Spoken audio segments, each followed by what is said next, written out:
स्वागत करती हूँ आप सभी का अपने इस YouTube चैनल सावित्री चंदेल कविताओं में। बोलो समर्थ सदगुरु साईनाथ महाराज की जय।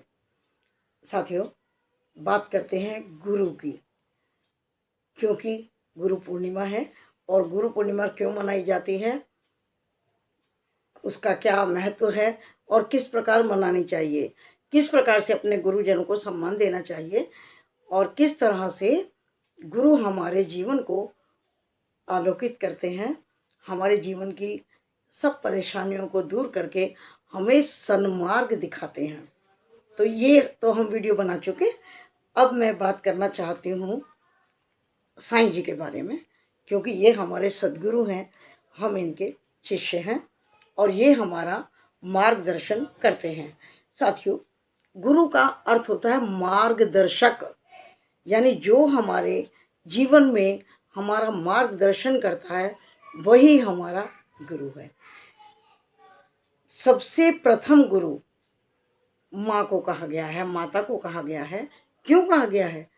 क्योंकि जब हम संसार में आते हैं तो हमें चलना फिरना, बोलना, उठना, बैठना सब माँ सिखाती है, सिखा रही है ना, हमारा मार्गदर्शन कर रही है ना, हमें कैसे करना है। तो वो हमारी प्रथम गुरु हो गई। उसके बाद साथियों, जब हम बड़े होते हैं थोड़े से, तो हम स्कूल जाते हैं, तो स्कूल में हमारे अध्यापक, हमारे गुरुजन हमें लिखना पढ़ना और शिष्टाचार की बातें सब सिखाते हैं, वो भी हमारे गुरु हो गए। उसके बाद जब हम नौकरी पर जाते हैं, अगर हम टीचर बनते हैं तो हमारे प्रिंसिपल होते हैं, उनके ऊपर भी और दूसरे ऑफिसर्स होते हैं, है ना। और यदि हम किसी कंपनी में काम करते हैं तो वहाँ भी हम किसी ना किसी से मार्गदर्शन लेते हैं। तो जिससे भी हम कुछ सीखते हैं वो हमारा मार्गदर्शक है, वो हमारा गुरु है। ये गुरु और मार्गदर्शक एक ही बात है। तो साथियों, जब हम बाबा जी की बात करते हैं तो साईं सच्चरित्र जो हेमाड पंत जी ने लिखा, लेकिन बाबा के द्वारा लिखवाया गया, बाबा के द्वारा दी गई सब शिक्षाएं उसमें निहित हैं, लिखित हैं और हम उन्हें मानते हैं, हम उनके अनुयायी हैं। तो इसलिए ये सद्गुरु हमारे गुरु हैं। ठीक है, अध्याय 32 की बात करती हूँ साईं सच्चरित्र के। उसमें बाबा ने स्वयं बताया कि ये 4 सहयोगी थे और इन्होंने धार्मिक पुस्तकें पढ़ी और इसके बाद इन्होंने विचार भी किया। अब चारों के विचार अलग थे। एक ने कहा कि हमें तो अपने अंदर स्वयं जागृति पैदा करनी चाहिए, हमें किसी दूसरे व्यक्ति का निर्भर नहीं करना चाहिए। दूसरे ने कहा कि जिसने मन को जीत लिया वही धन्य है, हमें अपने संकीर्ण विचारों से मुक्त होकर के अपना उत्थान करना चाहिए, अपनी उन्नति करनी चाहिए। इसके अतिरिक्त संसार में कुछ नहीं है, हमारे अतिरिक्त संसार में कुछ नहीं है, ये दूसरे व्यक्ति ने कहा।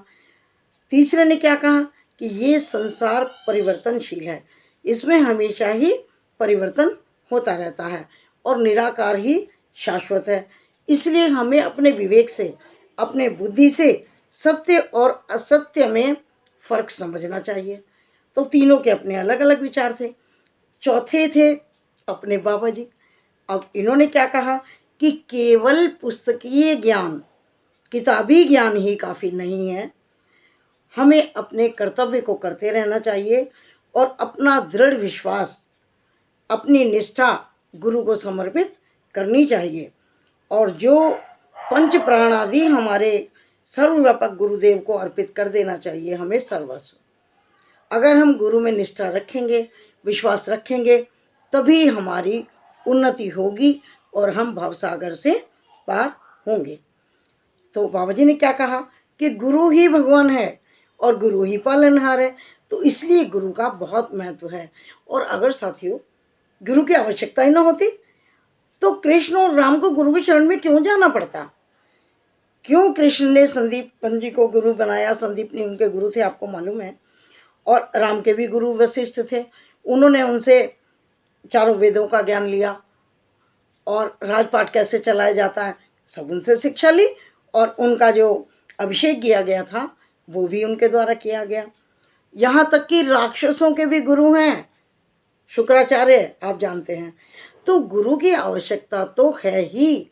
बिना पथ प्रदर्शक के यदि हम कहीं पहुंचना चाहेंगे तो हमें बहुत परेशानियां आएंगी, क्योंकि गुरु वहां तक पहुंचने का, वहां पर आने वाली परेशानियों का सबका हमें ज्ञान देगा और हमारा मार्गदर्शन करेगा, तो हम उस स्थान पर जल्दी पहुंच जाएंगे।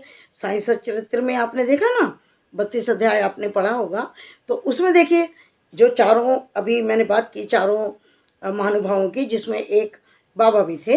ये चारों के चारों जब जंगल में ईश्वर की खोज में जा रहे थे तो ये हो गए, मार्ग में खो गए। तो एक बंजारे ने इनसे कहा कि आप बिना पथ प्रदर्शक के कुछ नहीं पा सकेंगे और भूखे प्यासे पहले भोजन कर लीजिए, उसके बाद आप अपने मार्ग पर चले जाइए। चारों ने बात नहीं सुनी और चारों घूम फिर करके बिना पथ प्रदर्शक के कहाँ पहुँच गए? घूम के वहीं पहुँच गए जहाँ वो बंजारा था।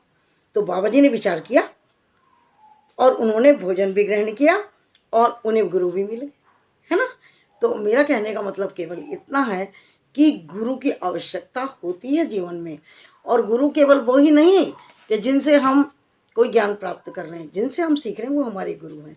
दूसरा, मैंने आपको पिछली वीडियो में बताया था, गुरु माने बड़ा। जो भी हमसे बड़ा है वो श्रद्धा का पात्र है, उसके सामने हमें नमन करना चाहिए और उनसे हमें आशीर्वाद लेना चाहिए।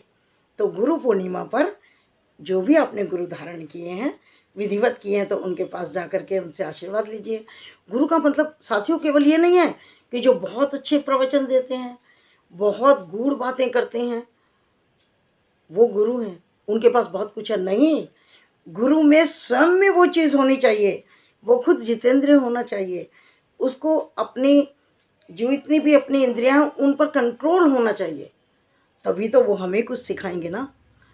अगर वो खुद ही कमज़ोर प्रकृति के होंगे, केवल एक अच्छा बोलने का गुण उनमें होगा, आकर्षित करने का होगा, तो उसको ही गुरु नहीं बनाना चाहिए। गुरु बहुत सोच समझ कर धारण करना चाहिए। गुरु के अंदर ये चीज़ होनी चाहिए कि वो अपने शिष्य को छोटा ना माने, उसका उत्थान करे और उसको अपने समकक्ष समझे, बच्चे की तरह उसे प्यार करे, दुलार करे और उसको पूरा ज्ञान दे। ये है गुरु की बात। ये नहीं कि बस मीठा बोला, कोई मंत्र दे दिए, है ना, और उसको लूटने का काम भी कर लिया, अपना स्वार्थ अपने शिष्य से पूरा करने में लगे हैं, वो गुरु नहीं है। तो गुरु के लक्षण ये होने चाहिए कि वो जितेंद्रिय होना चाहिए, उसको इतनी बात होनी चाहिए उसके अपने अंदर कि ये मेरा गुरु, मैं इनका गुरु हूँ, ये मेरा शिष्य है और इसकी उन्नति मुझे करनी है। तो साथियों, इस गुरु पूर्णिमा पर मैं आपको बहुत बहुत बधाई देती हूँ और अपने समर्थ सद्गुरु साईं से हाथ जोड़कर चरण स्पर्श करके ये कहती हूँ कि बाबा हमेशा हमारा मार्गदर्शन करना, हमें बुराई से बचा के रखना, अंधेरे से उजाले की तरफ लेकर जाना, और हम द्वेष, नफ़रत, ईर्ष्या जैसी चीज़ों को छोड़कर आपके बताए मार्ग पर चल सकें, सबको समान समझ सकें। क्योंकि बाबा ने कहा हिंदू, मुस्लिम, सिख, ईसाई सब आपस में भाई भाई। और आप देखते होंगे शिरडी में सभी लोग कितने प्यार से रहते हैं और हर तरह से वहाँ पर समानता रहती है, प्यार रहता है, भाईचारा रहता है। तो उसी बात को हम ध्यान में रख करके अपने साईं की शरण में हैं। गुरु पूर्णिमा की आप सबको बहुत बहुत बधाई। बाबा जी हमेशा अपना हाथ हमारे सब भक्तों के सिर पर रखना और हमें अपना आशीर्वाद हमेशा देते रहना। बोलो समर्थ सद्गुरु साईनाथ महाराज की जय।